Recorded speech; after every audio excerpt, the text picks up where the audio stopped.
Ya, guys, how are you today? Apa kabar hari ini? Uh, kita akan membahas materi baru setelah simple past tense kemarin. Uh, Langsung saja kita membahas mengenai recount text. Ya, recount text. Apa itu recount text? Recount text is a text that telling the readers about one story, someone's story, your story, maybe your mother's story, your friend's story, about action, past experience, and activity. Yang dibahas adalah pengalaman kamu, pengalaman buruk atau baik, kemudian apa saja yang akan dibahas di recount, yaitu adalah pengalaman jalan-jalan misalnya, atau pengalaman kamu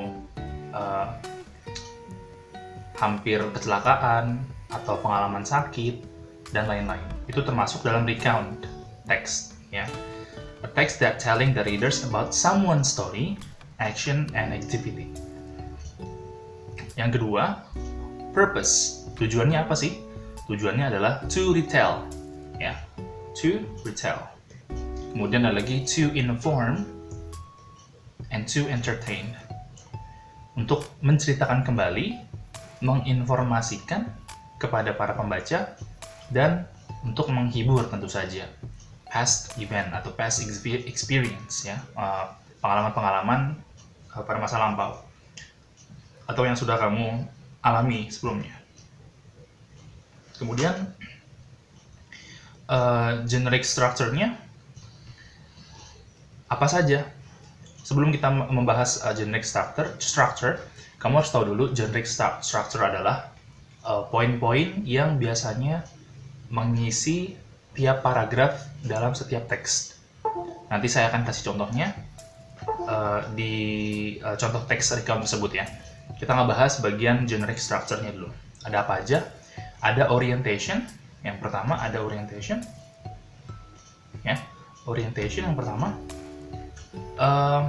orientation itu fungsinya dalam paragraf, ya, atau dalam sebuah paragraf yang disebut paragraph orientation adalah background information atau informasi latar belakang untuk memahami teks, ya, seperti siapa saja yang terlibat dalam cerita kamu, kapan terjadinya, dan di mana terjadinya. Itu. Kemudian yang kedua adalah event, ya.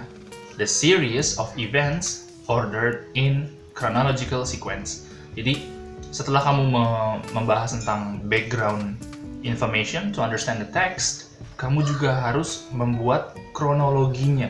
Gak mungkin tiba-tiba endingnya di awal, terus tiba-tiba baru mulai ceritanya di akhir itu, atau di pertengahan. Itu nggak mungkin. Jadi pertama misalnya kamu berangkat ke Bali, naik apa, menemui masalah apa di jalan, kemudian besoknya saya bla bla bla, dan seterusnya sampai akhir. Jadi kayak sebuah cerita sebetulnya, cuman bedanya ini lebih ke pengalaman pribadi atau seseorang.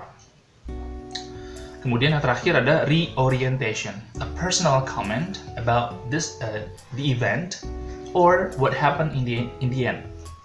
Jadi paragraf personal tentang bagaimana akhirnya. Apakah akhirnya kamu mempelajari sesuatu dengan apa yang kamu alami, atau kamu memiliki sudut pandang yang lain tentang pengalaman pribadi kamu yang pernah kamu alami sebelum-sebelumnya. Seperti itu. Jadi jangan lupa, ya, generic structure dari recount text adalah orientation, events, dan reorientation. Lanjut, ada language features atau characteristic. Disebut juga karakteristik. Ciri utamanya kalau paragraf ini disebut sebagai recount text itu apa sih? Satu, ada past tense. Selalu mengandung kalimat past tense. Apa saja? Boleh simple past tense, boleh past tense continuous, perfect, atau past perfect continuous. Ya, jadi intinya adalah past tense. Kenapa? Karena sudah jelas, kan sudah terjadi. Pengalaman kamu yang sudah kamu alami itu sudah terjadi di masa lalu kamu. Jadi nggak salah dong kalau pakai language feature-nya adalah past tense, ya. Kemudian yang kedua menggunakan temporal sequence. Artinya apa? Contohnya seperti ini. On Monday, I went to Bali. Contoh. On December, seperti itu. Jadi di hari Senin pada Desember atau tahun lalu itu disebut temporal sequence, ya. Jadi waktunya kamu sebutkan kapan. Yang ketiga adalah action verb. Action verb adalah kata kerja yang kamu gunakan sebagai bentuk tindakan kamu untuk mengerjakan sesuatu. Contohnya stayed, I stayed on my girlfriend's house, for example.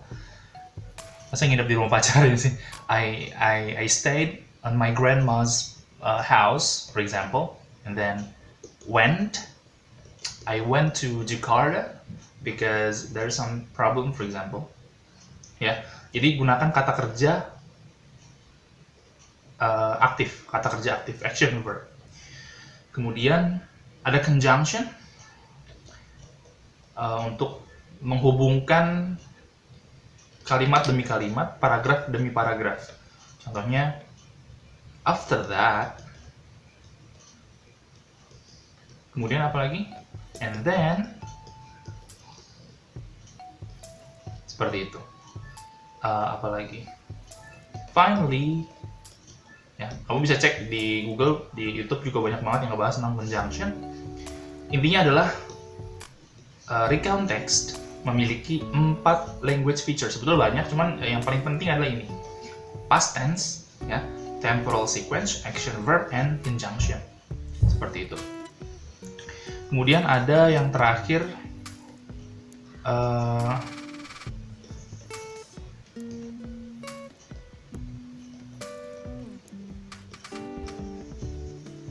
kinds of recount, ya, jenis-jenis recount text apa aja. Pertama ada personal. Apa sih personal? Ya, lebih ke personal, lebih ke pengalaman pribadi kamu. Kamu menulis sebuah recount text untuk pengalaman pribadi kamu yang akan kamu publikasikan di sosial media, contohnya. Kemudian adalah factual atau factual, yang lebih ke laporan-laporan peristiwa yang benar-benar terjadi. Biasanya ini untuk inform, ya, untuk menginformasikan, ya. Yang terakhir imaginative, tidak bukan cerita aslinya gitu, tapi lebih cerita fiksi atau yang tidak benar-benar terjadi. Seperti itu. Ya, sekarang kita ngebahas contoh dari recount text. Judulnya Being Late, terlambat. Last morning, tadi pagi, Anna, my roommate, woke up late and she had to go to campus. When she wanted to take her motorcycle, in fact, she couldn't move it because there were some motorcycles that blocked up her motorcycle. Nah, ini yang saya bilang sebagai orientation. You can say that this is a sentence starter. Boleh menggunakan kalimat pembuka dulu, ya. Subjeknya siapa, atau kamu pengen merefer ke siapa, itu penting juga. Kemudian langsung ke orientation, informasi tidak terlalu detail, seenggaknya membuat para pembaca itu ngerti ada apa, pengalaman siapa, dan apa yang terjadi, di mana dan kapan, ya. Kemudian, she tried to move all the motorcycles so that her motorcycle could move from the garage, but she couldn't do it. Nah, ini yang saya bilang tadi, ada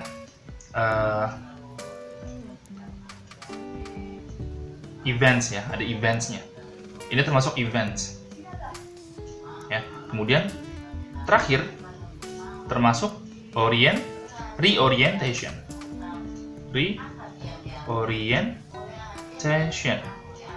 Then she called Adele, who had that motorcycle, which blocked it up. After that, masuknya apa?